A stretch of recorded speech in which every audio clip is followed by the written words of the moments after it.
Coucou tout le monde, c'est Nathalie, fondatrice et présidente de l'association AEM, donc Association Enfants Médium, une association qui a pour but d'aider les parents d'enfants doués de compétences extrasensorielles et d'aider leurs enfants.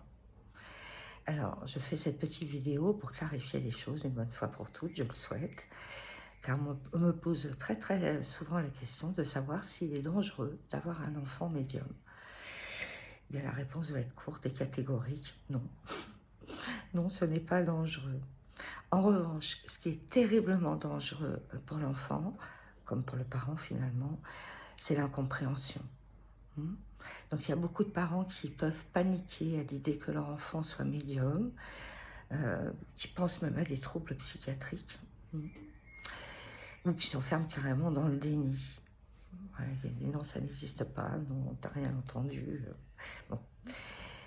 Je voudrais rappeler que la médiumnité n'est ni une maladie, ni une tare, ni un problème en réalité.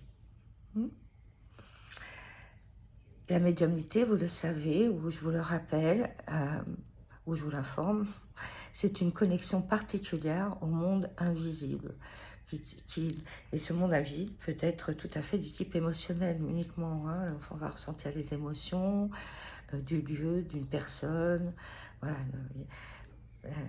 La médiumnité est diverse et j'en ai déjà beaucoup parlé.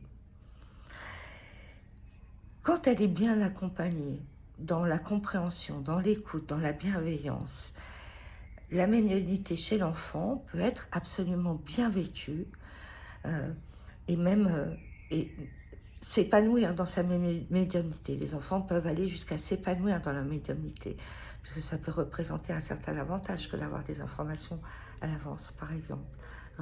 Et là, ça nécessite une écoute et un accompagnement bienveillant. Et non, encore une fois, je le répète et j'insiste beaucoup, ce n'est pas dangereux. C'est ce qui est très important, c'est ne pas laisser l'enfant seul dans l'incompréhension totale de son parent et de lui-même, de ce qu'il vit. Voilà pourquoi j'ai créé cette association, c'est pour vous aider vous, parents, à comprendre ce que c'est la médiumnité chez l'enfant.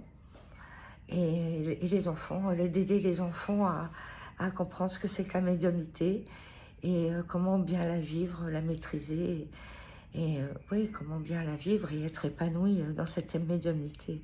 Voilà. Voilà ce que je voulais dire, juste un petit aparté. Donc je dis encore, je le répète une fois, non, la médiumnité n'est pas dangereuse. Merci, à bientôt.